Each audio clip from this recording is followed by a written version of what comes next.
Hello les amis, bon voilà comme j'avais dit, je fais une vidéo pour vous raconter comment s'est passé mon accouchement. Vous avez eu le témoignage de ma grossesse que vous pouvez voir dans mes anciens posts. Vous aurez le témoignage de mon accouchement. Du coup si vous entendez plein de petits bruits, c'est bébé qui est avec moi. Alors pour vous remettre dans le contexte, comme je vous ai témoigné de ma grossesse, j'en pouvais plus du tout. Je voulais absolument accoucher parce que j'étais épuisée. J'attendais uniquement ma délivrance comme on dit. Ma date de terme, c'était le 18 juillet. On approchait de ma date et bébé n'arrivait toujours pas. Comme je vous ai dit aussi, j'ai beaucoup prié pour ma grossesse. J'ai beaucoup prié pour bébé sur mon ventre, pour l'accouchement. Je vous ai parlé du livre Naissance surnaturelle. C'est super important dans tout ce que je témoigne parce que c'est sur ce livre-là que je me suis appuyée. Donc Naissance surnaturelle de Jackie Mize. C'est un livre extraordinaire qui nous aide à nous appuyer sur les promesses de Dieu et pour nous aider à prier, prendre autorité avec l'autorité de Christ pour réclamer des choses, mais toujours dans la volonté de Dieu, dans la volonté du Père. Et donc moi je priais, j'ai déclaré sur ma grossesse et avec mon mari aussi. On a beaucoup prié pour un accouchement surnaturel, un accouchement sans douleur. On a prié pour le personnel médical qui serait là le jour de mon accouchement.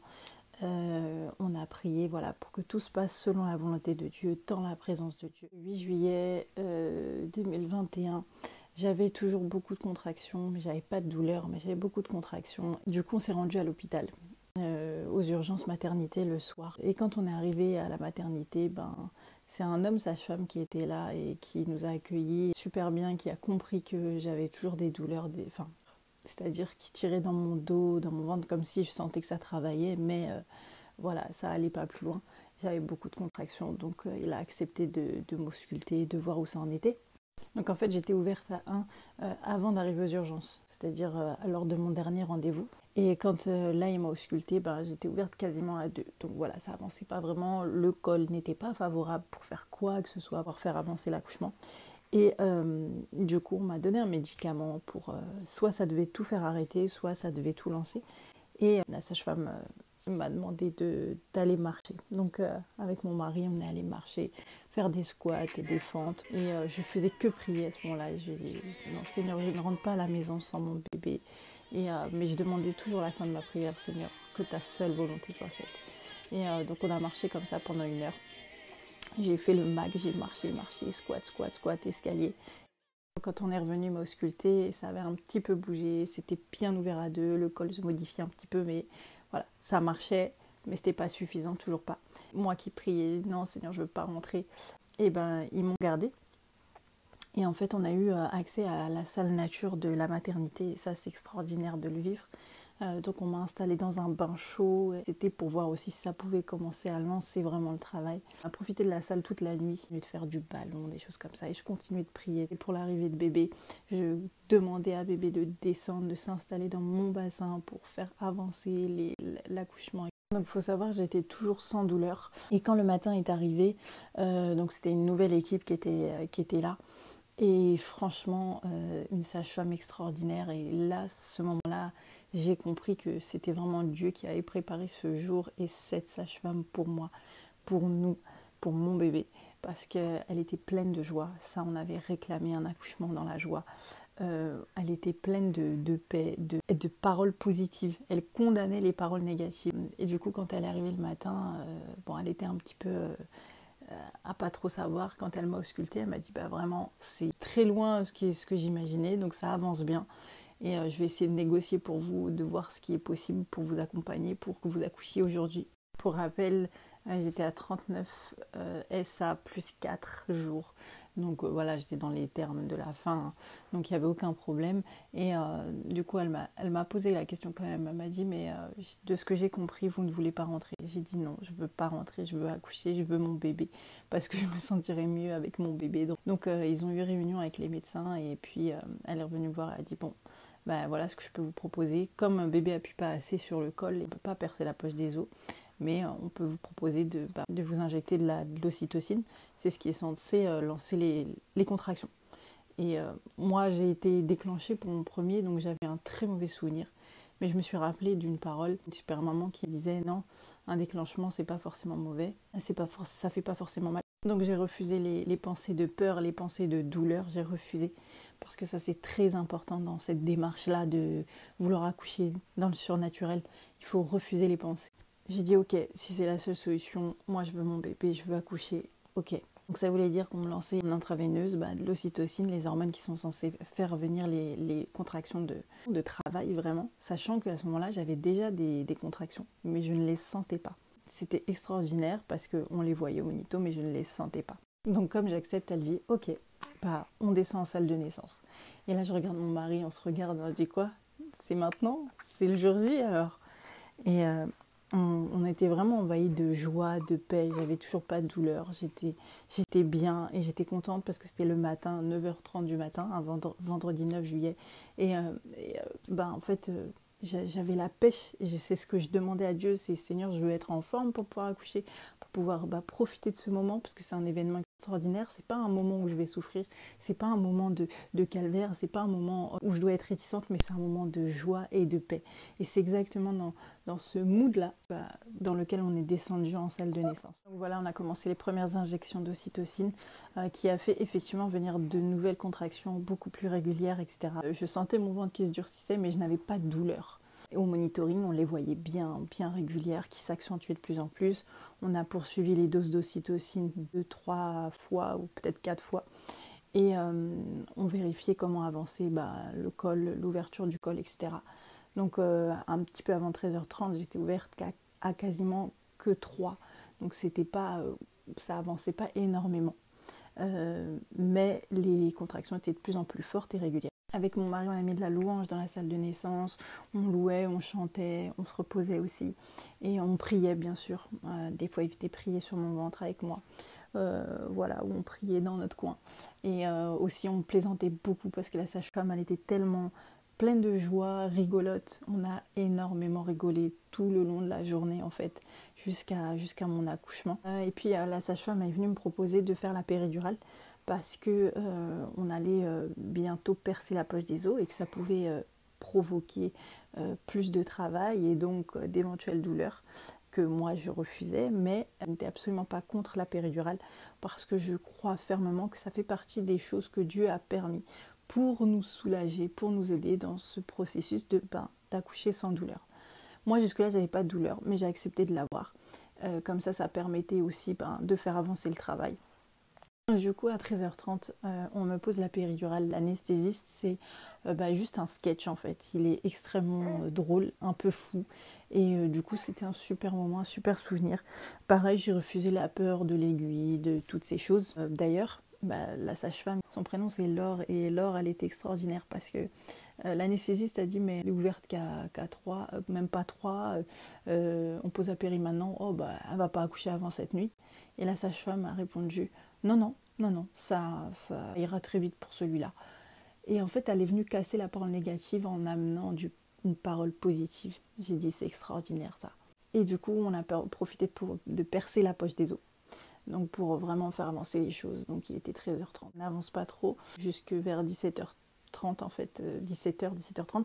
J'étais ouverte à quasiment 4. Et malgré que les contractions étaient vraiment longues et fortes, moi je les sentais toujours pas. J'avais quelques douleurs de règles, mais vraiment légères en fait. Tout mon corps travaillait, mais je sentais rien de plus. Bon, sachant qu'à ce moment-là, j'avais la péridurale aussi. Mais on continue de prier dans ce sens. On a aussi prié par rapport au moment du passage de bébé, sans déchirure, etc. Et le livre dont je vous parlais vous aide à prier par rapport à tout ça, à penser à toutes ces petites choses. Mais du coup, voilà, 17h30, je suis ouverte à quasi 4. À ce moment-là, mon mari, d'ailleurs, prend conscience qu'en fait, on doit aller jusqu'à 10. Donc, il se dit, punaise, on est là pour encore super longtemps. Il était 17h40, la sage-femme me demande de me mettre dans une position particulière pour aider bébé à bien se positionner. À ce moment-là, je prie, je prends autorité parce que cette sage-femme devait partir à 20h. Donc, j'ai dit non, Seigneur, moi je dois accoucher avant qu'elle s'en aille parce que je sais que c'est la sage-femme que tu as choisie pour mon jour, pour mon accouchement, pour faire venir au monde mon bébé. Je veux accoucher avant son départ. Il était 17h40, là, je suis dans la nouvelle position que la sage-femme m'a mise et je prends autorité, je demande à mon bébé de descendre maintenant, de descendre et de venir au monde. Je vous dis, en top chrono, Je vous dis d'un seul coup, je sens pousser extrêmement fort. Il y a que des femmes qui pourront comprendre, hein. Je sens pousser extrêmement fort en bas. Ça pousse, ça pousse, ça pousse. Je le dis à mon mari parce que je commence à paniquer. Je ne comprends pas ce qui se passe. Mon mari ne peut pas comprendre. Je suis mon instinct et j'appuie sur le bouton d'urgence. La sage-femme venait de partir il y a 4 minutes. Elle revient. Je lui dis, je suis désolée. Je sais que c'est impossible, mais je sens pousser extrêmement fort au secours. Ça pousse très très fort en bas. Je ne sais pas ce que c'est, si c'est bébé qui arrive. Je ne sais pas, mais aidez-moi. Je ne sais pas ce qui se passe. Elle me dit, pas de souci, je vous ausculte. Elle me regarde. Elle me dit, vous n'allez pas me croire. Vous êtes passé à dilatation complète. En 3 minutes, je suis passée de 4 à dilatation complète. Et bébé est en train de sortir sa tête. Et là, j'ai commencé à trembler, à trembler, à trembler. Mon mari s'est levé, il était choqué, il ne comprenait pas parce qu'il y a 4 minutes, on était très loin de la fin. Et le Seigneur est venu dans cette chambre, dans sa gloire. Bébé s'est mis à descendre directement. 4 poussées, bébé était là. C'était extraordinaire. Même à ce moment-là, on continuait de rire. Bon, moi, j'étais concentrée. J'étais très concentrée, mais il y avait une joie extraordinaire. Bébé est sorti très vite. J'ai eu aucun problème, il n'a eu aucun souci. Il a poussé son premier cri.